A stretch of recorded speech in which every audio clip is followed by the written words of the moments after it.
Ya pemirsa, kita lanjutkan dialog kita. Sebelum ke Dr. Agus, saya mau ke Dr. Rengganis dulu. Maksud saya Dr. Iris. Dr. Iris, sebelumnya koreksi jika saya salah. Ini COVID-19 kan dia dapat melemahkan sistem imun tubuh dari penderita. Nah, dengan adanya komplikasi dari badai sitokin ini, seberapa besar kemungkinan pasien yang terkena komplikasi bisa bertahan? Ya, kalau badai sitokin itu memang sulit ya, seperti yang Dr. Agus katakan ya. Jadi kalau sudah masuk ke fase itu merupakan fase seakan-akan seperti kegagalan dari sistem imun ya, karena sistem imun sudah kewalahan, sistem imun sudah tidak bisa mengendalikan. Karena itu dikatakan badai sitokin, hyperinflammation. Tadi Dr. Agus sudah menyebutkan hiperinflamasi, jadi peradangan yang hiper. Nah ini yang kita harapkan jangan sampai terjadi badai sitokin. Jadi harus diantisipasi. Karena kalau sudah terjadi itu sistem imun tidak terkendali, apalagi dia bisa mengendalikan dan juga kalau ada komorbid itu akan memperberat kondisinya. Baik, ini kalau komplikasi dari badai sitokin sendiri yang dialami oleh penderita autoimun sendiri seperti apa, Dr. Iris? Ya, penyakit autoimun memang merupakan satu penyakit komorbid yang saat ini banyak sekali dibicarakan apalagi pada COVID-19. Nah, penyakit autoimun merupakan satu hal di mana pada orang itu sendiri sudah terjadi penurunan daripada imun sistem. Pada saat dia mengkonsumsi obat-obat yang disebut imunosupresan, obat-obat yang menekan imun sistem, pada saat dia terkena COVID, obat-obat itu di-stop. Nah, pada saat obat-obat itu di-stop, tentu penyakit autoimunnya juga akan berjalan pelan-pelan.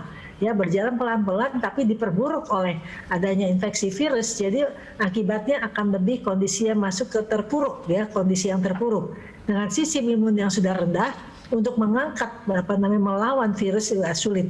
Sedangkan penyakit autoimun sendiri bisa dipicu flare up-nya oleh virus. Jadi virus juga bisa memicu flare up atau kekambuhan dari penyakit autoimunnya. Sementara penyakit autoimunnya sudah dalam keadaan ringkih. Jadi memang itu yang sulit sekali ya, sangat sulit. Baik, artinya kecil kemungkinan ya dokter pasien dapat bertahan setelah mengalami komplikasi badai sitokin ini. Saya mau ke Dr. Agus. Dr. Agus, ini seberapa parah sih kerusakan yang ditimbulkan oleh komplikasi badai sitokin terhadap organ pernafasan? Ya, terima kasih.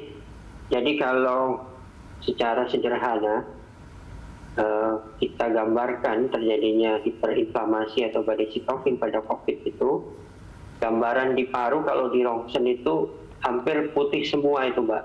Jadi kalau sebenarnya kalau paru normal itu biasanya hitam kalau kita difoto, tapi ketika terjadi badai sitokin, itu gambaran fotonya putih semua. Oleh karena itu, terjadi proses gangguan difusi, yaitu organ paru tidak bisa mengalirkan udara ke dalam pembuluh darah, sehingga pasien akan kekurangan oksigen. Dan itu dilihat di dalam data hasil analisis gas darah yang menunjukkan oksigen yang rendah yang disebut sebagai hipoksemia. Nah, ini yang disebut sebagai gagal napas ya. Terjadinya kerusakan paru yang luas kanan kiri sertai dengan oksigen yang rendah, akhirnya terjadi kegagalan napas yang disebut sebagai acute respiratory distress syndrome. Dalam kondisi ini pasiennya biasanya butuh oksigenasi tekanan tinggi atau HFNC, kadang bahkan sampai jatuh ke dalam penggunaan ventilator atau alat bantu napas. Nah, jadi pertanyaannya nyambung yang disampaikan oleh kepada Prof. Iris, yaitu seberapa parah kalau sudah kena pasien ini bisa bertahan. Kalau dilihat dari data-data di berbagai rumah sakit itu bervariasi.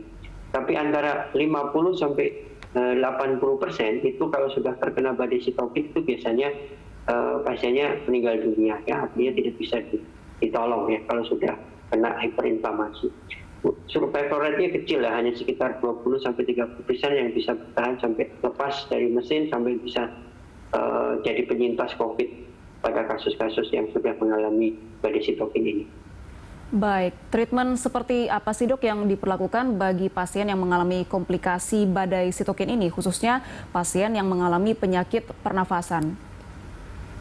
Ya, tata laksana di klinis biasanya sifatnya multidisiplin ya, multi aspek dari semua organ yang terkena dari parameter penunjang atau laboratorium yang ada. Ya umumnya sudah seperti disampaikan oleh Prof. Iris tadi sudah mengalami yang namanya MOF ya, multiple organ failure, kegagalan berbagai organ. Misalnya terjadi gangguan hiperkoagulasi, gangguan gagal napas, gangguan pada jantung atau ginjal. Oleh karena itu tata laksananya hampir semua masalah itu harus diobati atau ditangani. Dari paru umumnya pasien sudah mendapatkan terapi oksigen dosis tinggi sampai menggunakan ventilator. Hiperkoagulasi dapat diberikan obat-obat untuk mengatasi ya dengan antikoagulasi. Kemudian masalah jantung juga harus diatasi dengan obat-obatan jantung. Nah, yang terpenting adalah kita berusaha menurunkan hiperinflamasi yang terjadi. Biasanya di klinis kita dokter menggunakan obat-obat antiinflamasi, yaitu menurunkan dengan obat-obatan seperti kortikosteroid itu kita berikan ya. Beberapa juga kita berikan obat anti interleukin 6 itu sebagai upaya juga untuk menurunkan proses body sitokin. Meskipun begitu tidak semuanya berhasil. Ada yang berhasil, ada yang tidak. Memang keberhasilannya tidak tinggi, tetapi bagaimanapun juga itulah yang upaya yang bisa diberikan oleh dokter untuk mengatasi badai sitokin dengan berbagai upaya. Nah, termasuk upaya yang maksimal dilakukan adalah dengan proses cuci darah ya, cuci darah yang namanya CRRT, yaitu mengeluarkan sitokin racun-racun itu dengan proses cuci darah khusus. Itu dilakukan di ruangan intensive care unit biasanya, itu dilakukan. Baik, Dr. Agus dan juga Dr. Iris, kita masih akan lanjutkan dialog kita usai jeda. Pemirsa tetaplah bersama kami, Lunch Talk akan segera kembali.